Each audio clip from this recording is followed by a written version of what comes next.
the blue lights from the ambulance flashed against the ice, painting the snow in pulses of red and sorrow.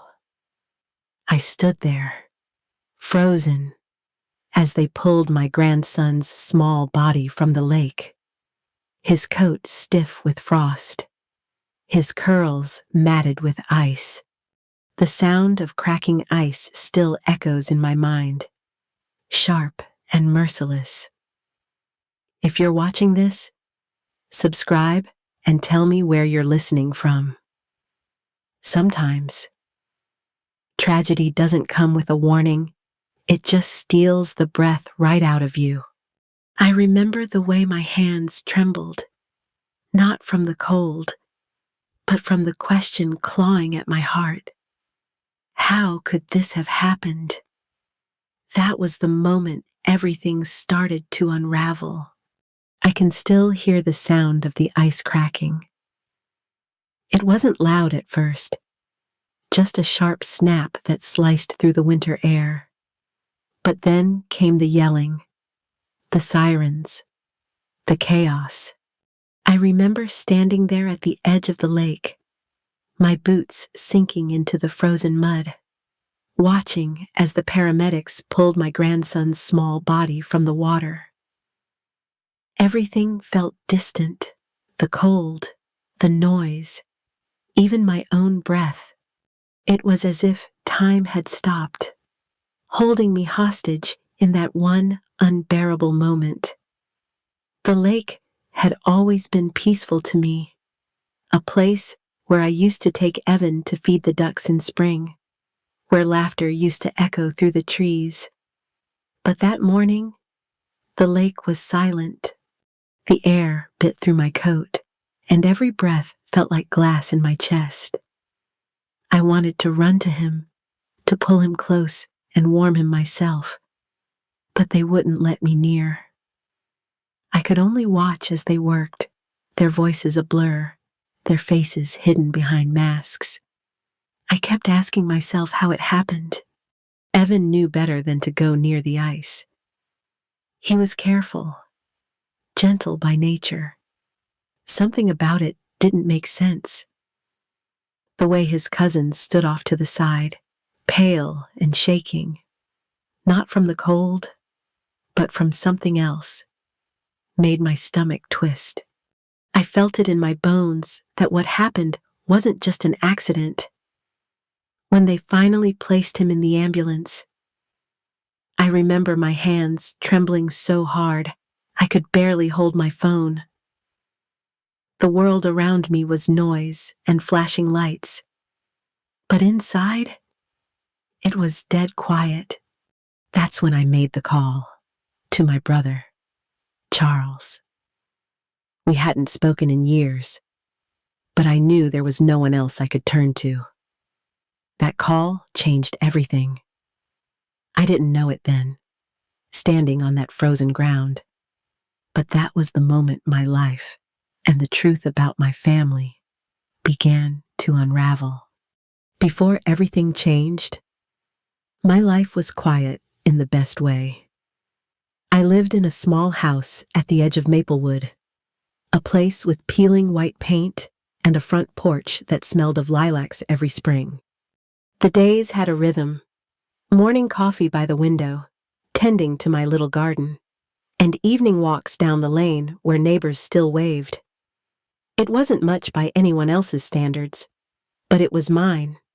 After my husband passed, that house became my anchor, a reminder that love, once lived, doesn't leave. It lingers in the walls, in the routines, in the soft light that filters through the curtains at dawn. Raising Brian alone wasn't easy, but I never saw it as a burden. He was a bright, kind boy, the sort who'd help a stranger carry groceries without being asked. I used to tell myself that if I could raise a good man, not a rich one, not a powerful one, then I'd done enough in this life. And for a long time, it felt like I had. He'd come by for Sunday dinners, sometimes unannounced, with that same grin he had as a boy. We'd talk for hours about nothing and everything, The kind of conversations you don't realize are precious until they're gone. Then he met Chloe. I remember the first time he brought her home. Beautiful, polished, the kind of woman who moved through the world like she belonged in every room. I wanted to like her, and I did, at first.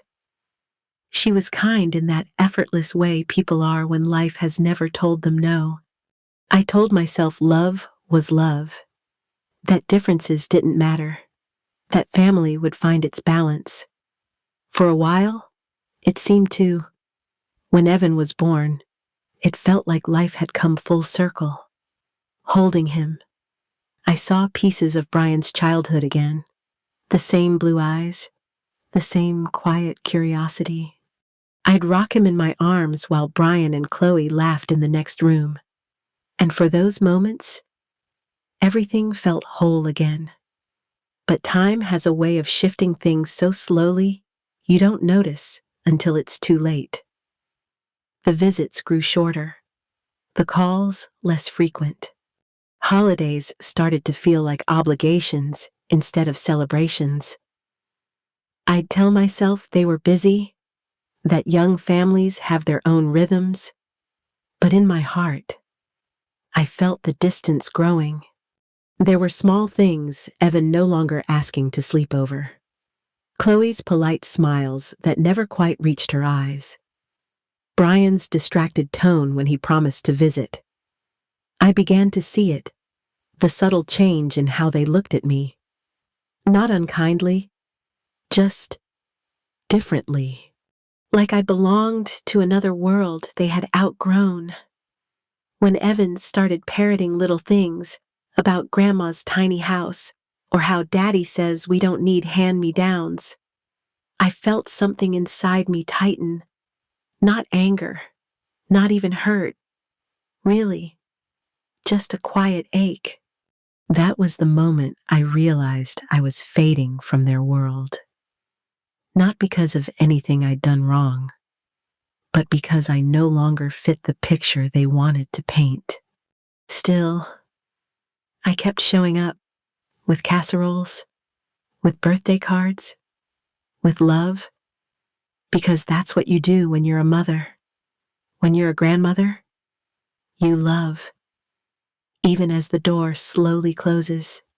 And I didn't know it then, but that slow fading, that quiet slipping out of place, was only the beginning of what was to come. There's a kind of silence that only exists when you're surrounded by people who think they're being kind. It's the kind that hums beneath every polite smile, every gentle correction, every moment you're made to feel grateful just to be included. That's what it felt like once Brian married Chloe, stepping into a world that looked beautiful from the outside, but always seemed to remind me I didn't belong there. Chloe's world was all glass tables and white wine, the kind of house where everything matched and nobody raised their voice. Her parents were the sort who said my name too sweetly, like it was something fragile. At first, I thought I was imagining it, the way they'd glance at my hands when I brought homemade pie, the way they'd thank me for helping out in the kitchen instead of asking me to sit down and join the conversation. I'd find myself standing near the sink while the others talked about vacations and business deals, smiling when someone looked my way, pretending not to notice that I wasn't really part of it. Brian would always try to bridge the gap, make small jokes, pour me a glass of wine, tell everyone how much he missed my cooking. I knew he meant well, but each word seemed to widen the space between us. He wanted both worlds to coexist, and I wanted that too. But no amount of love can stop you from noticing when you've become invisible. Evan was the light I clung to in all of it, my sweet boy, who used to run into my arms with muddy shoes and sticky fingers, unbothered by the rules of Chloe's world. But even he started to change, slowly. One afternoon, as we sat on the porch eating cookies I'd baked from scratch, he laughed and said something, A line he must have overheard from one of them, about how my house smelled different and how his other grandma said people without maids just do it all themselves. He didn't mean it cruelly. He said it with a child's innocence, his legs swinging, crumbs on his chin. But it landed like a stone in my chest. For a moment, I couldn't breathe. I just smiled and told him I liked doing things myself. But inside, something shifted. It wasn't anger, just a quiet knowing that the distance I'd felt was now reaching him too. That night, I sat on the edge of my bed and thought about love, how it asks us to bend, to forgive, to stay gentle even when the world isn't. I told myself I'd be patient, that maybe time would smooth out the rough edges between our worlds. Because when you love your family, you make yourself smaller so they can feel bigger. And even though I was starting to disappear, I still believed that love, my love, might be enough to hold us together. The invitation arrived in a gold-lined envelope that looked too heavy for what it was. Just paper, ink, and a polite reminder of where I stood in their world. The Harrington Family Christmas Eve Gala. The words alone made my chest tighten. I held it for a long time, running my fingers along the embossed letters, wondering if it was meant as a gesture of kindness or obligation. Maybe both. Part of me wanted to decline. I could have said I wasn't feeling well, or that the snow made driving unsafe. But then I thought of Evan. I hadn't seen much of him lately. Short visits, distracted phone calls, always some excuse about schedules and plans. The idea of missing another Christmas, of him growing older without my presence, was a kind of ache I couldn't bear. So I told myself it would be just for a few hours. I'd smile, stay out of the way, and come home before midnight.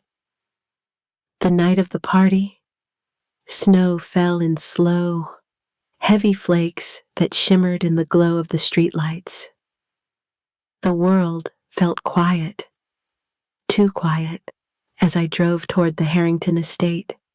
Their long driveway was lined with lanterns, each one burning like a small star. When I stepped out of my car, the sound of laughter drifted through the cold air, distant and smooth, like music from another life. Inside, the house was breathtaking. High ceilings, glass chandeliers, silver ribbons wrapped around trees so tall they nearly touched the ceiling. Everything sparkled. People glided through the rooms in polished shoes and laughter that sounded rehearsed.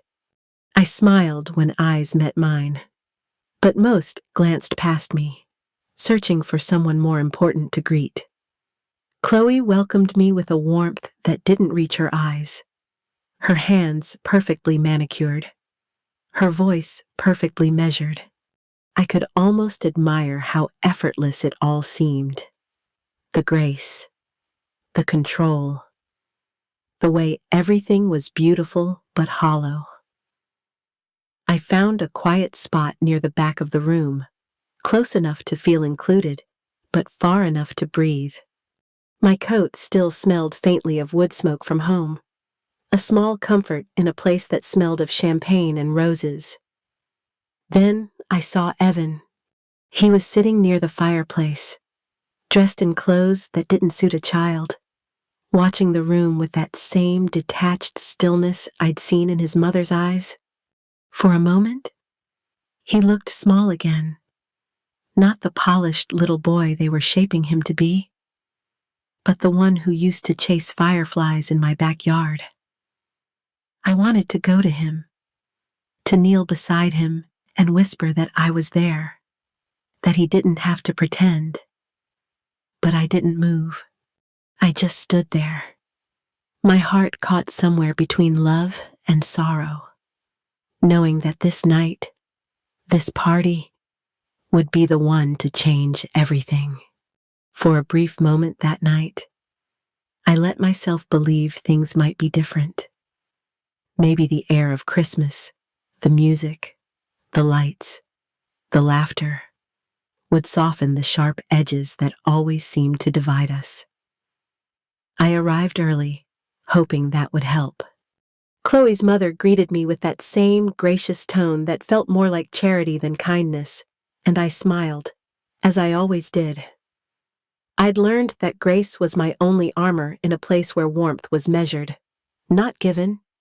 The rooms shimmered with gold and glass, filled with people who moved like they belonged there.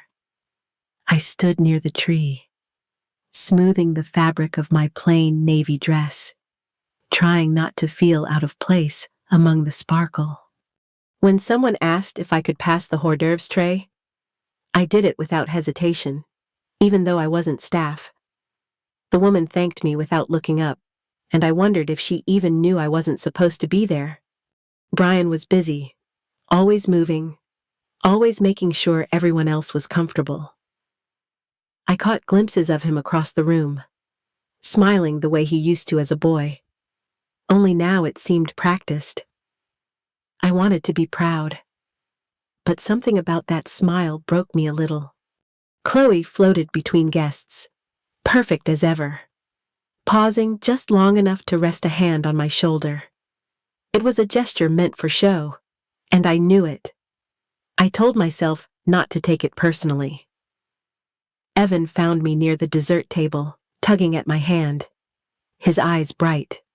For a few minutes, it felt like the rest of the room disappeared.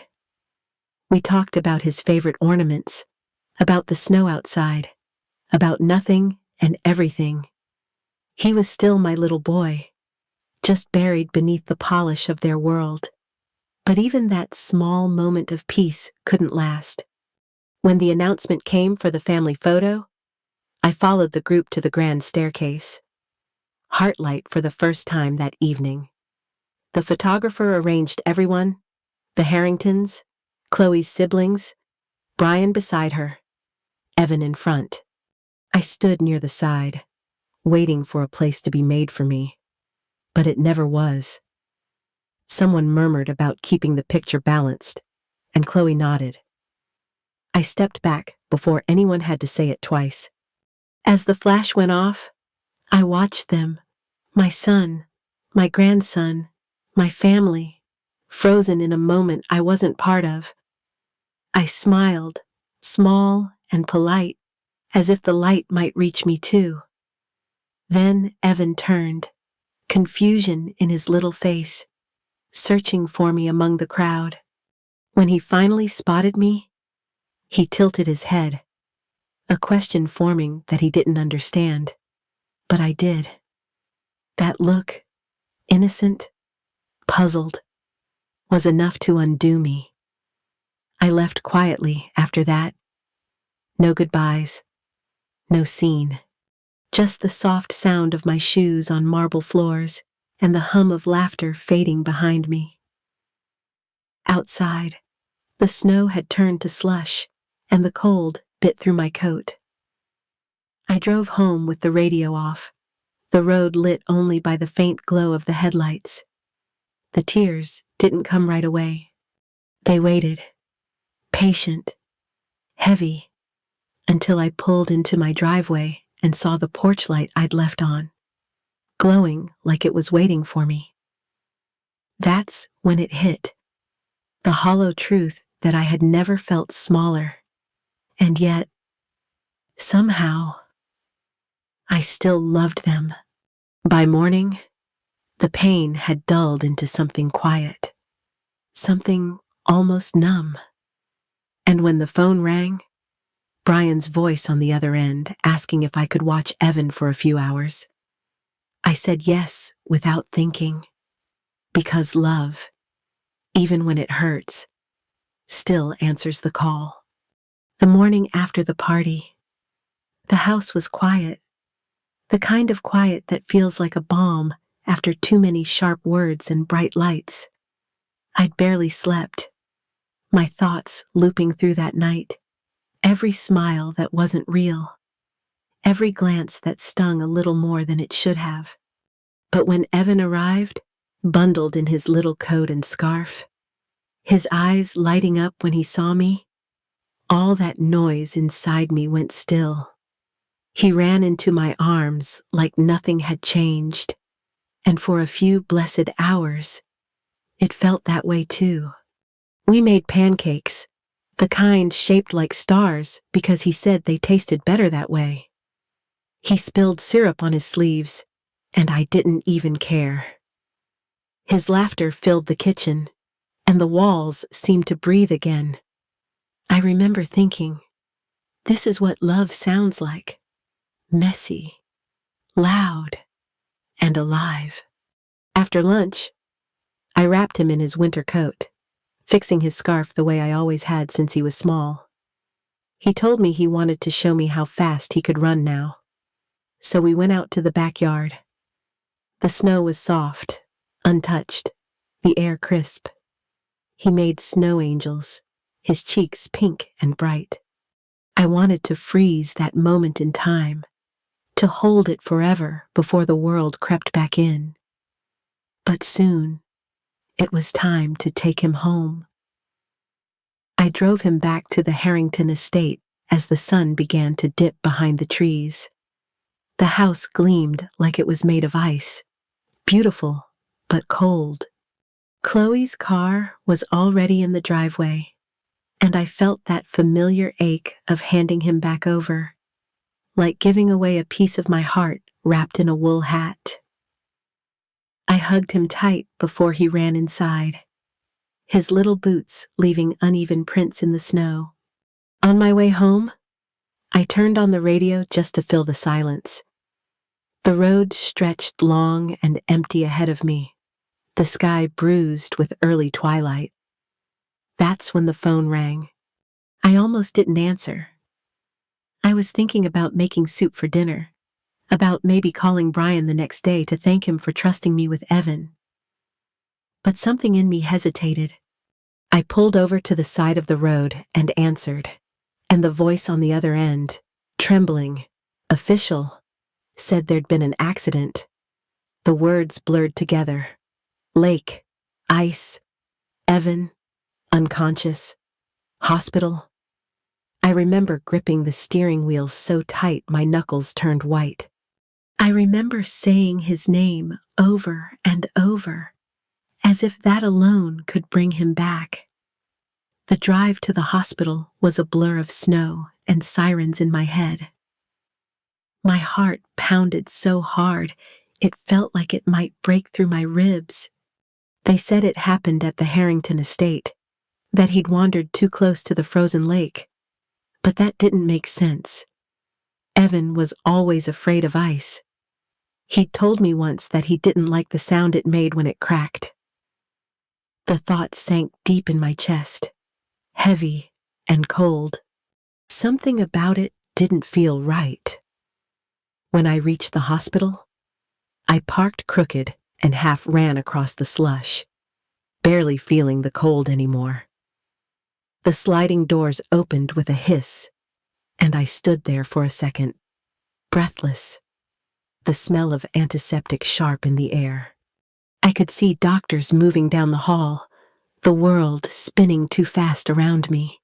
And in that moment, standing in that bright, sterile place, I knew my life was about to divide in two, the time before the call, and everything that came after. The hospital smelled like bleach and metal. Sharp, cold, unfeeling. I remember the hum of the fluorescent lights overhead, how they buzzed louder than the sound of my heartbeat.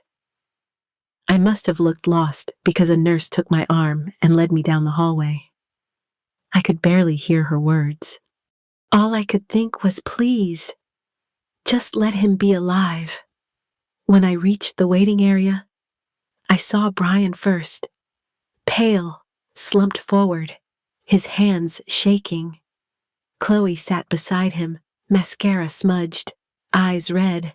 She looked broken And yet, all I felt was distance, like I was watching them through a pane of glass, separate from their grief.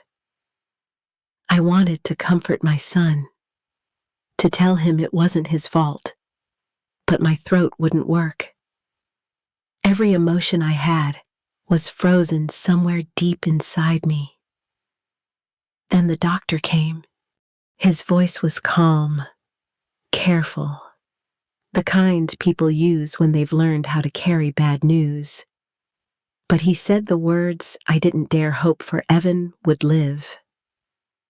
The cold inside me cracked, and for a moment, I could breathe again. My knees nearly gave out, and I remember whispering a thank you to no one in particular. Maybe to God, maybe to the boy himself for holding on. When they let me see him, he looked so small against all those white sheets. His skin was pale, his lips tinged with blue, but his eyes fluttered open when I touched his hand. He tried to smile. I told him he was safe now, that everything would be okay. He nodded, barely, and then, in that fragile voice that always melted me, he told me what happened, that his cousins had pushed him, that they laughed, that he couldn't scream because the water was too cold. For a long time, I couldn't move. The sound of machines and footsteps blurred into a low hum, and my heart beat slow and heavy, one echo after another. I wanted to believe he was mistaken, but I saw the truth in his eyes. Children don't lie about fear. I stepped out into the hallway, my hands trembling, the fluorescent light harsh on my skin. Somewhere inside, something shifted, the kind of shift you can't undo. Grief cooled into something steadier, heavier. Justice. Maybe. I pulled out my phone, thumb hovering over a number I hadn't dialed in years. And when I finally heard his voice, calm, distant, familiar, I said only one thing: do what you have to do. Then I hung up and stood there beneath the white lights, feeling the weight of it all settle in. That night, something inside me broke, and something else, something stronger, began to rise. The morning light in the hospital lobby was too bright, the kind that made everything look sterile and unreal. I sat with my hands folded in my lap, half-empty coffee cooling beside me. My mind had gone quiet after a night of chaos. The beeping of monitors, the whispers of nurses, the shuffle of footsteps, all of it blurred together until I barely noticed the world moving at all. Then I heard him. Those footsteps, heavy, deliberate, unmistakable. I didn't even have to look up to know it was Charles. My brother. The last person I ever thought I'd call again. He looked older than I remembered, though the years hadn't softened him. His coat was dark, his expression unreadable, and when our eyes met, it felt like time folded in on itself. Every memory of who we were before life hardened us came rushing back. We hadn't spoken in almost a decade. The silence between us had started over money, or rather, over what money did to people. I'd chosen peace. He'd chosen power. And now, seeing him standing there, I understood what that choice had made of us. I wanted to thank him for coming, to say something, anything. But he just nodded once and walked past me without a word. He didn't come to comfort. He came to end it. I watched from a distance as he approached the Harringtons near the nurses' station. The air seemed to shift around him. People lowered their voices, as if sensing the storm that followed wherever Charles went. He didn't raise his tone, didn't make a scene. He simply spoke. Calm, precise, devastating. I could see Chloe's face pale as he laid down the facts, the lake, the children, the silence that followed. Brian stood beside her, stricken and ashamed. The Harrington matriarch tried to intervene, but Charles didn't flinch. Justice, for him, was not a discussion, it was a declaration. By the end of the day, the story had spread. The Harringtons' name was everywhere, whispered in boardrooms, printed in headlines. Their perfect image cracked under the weight of truth. Brian's career, Chloe's reputation, all of it fractured. I didn't celebrate. There was nothing to celebrate. Justice doesn't heal. Not really. It just stops the bleeding long enough for you to catch your breath. That evening, I returned to Evan's room. The machines hummed softly beside him, steady and reassuring.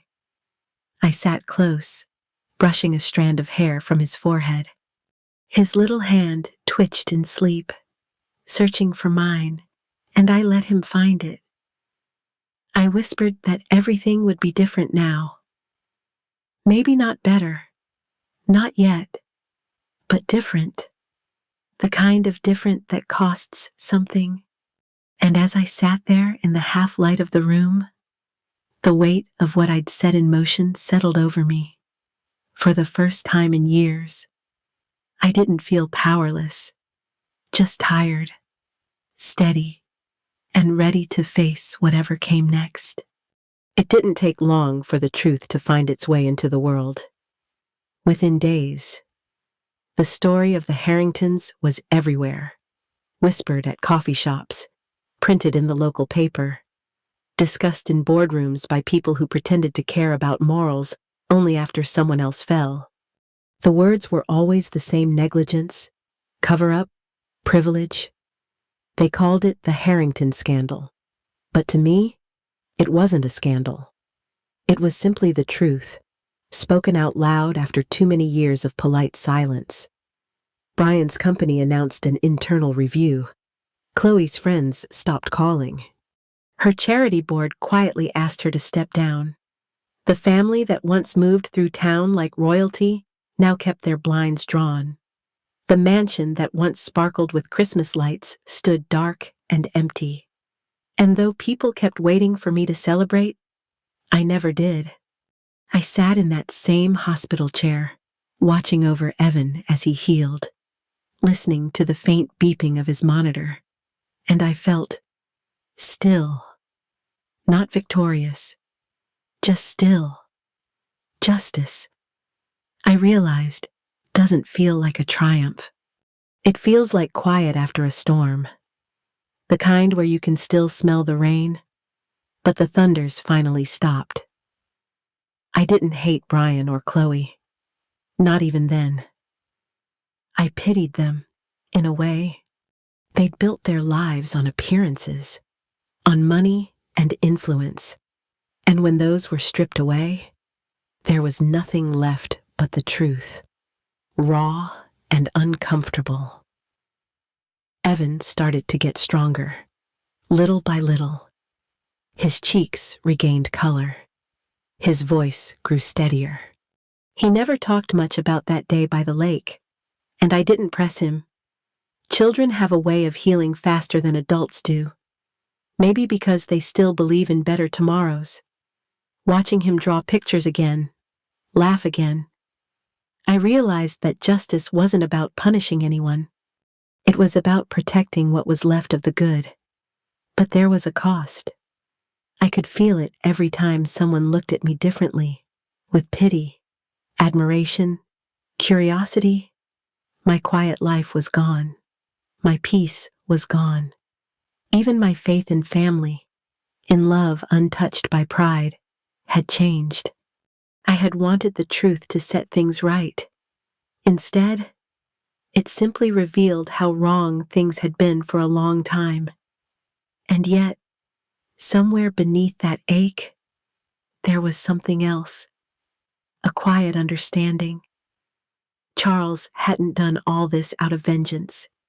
He'd done it for me, for the sister who spent too many years swallowing her words, keeping her head down, believing that kindness alone could fix cruelty. His way was harsh, but it gave me something I'd forgotten I had, a voice. A few days later, I stepped outside the hospital just as the sun was rising. The air was cold, crisp, and the sky was streaked with pale gold. I closed my eyes and felt the light on my face, soft, tentative, but real. For the first time in what felt like years, I wasn't holding my breath.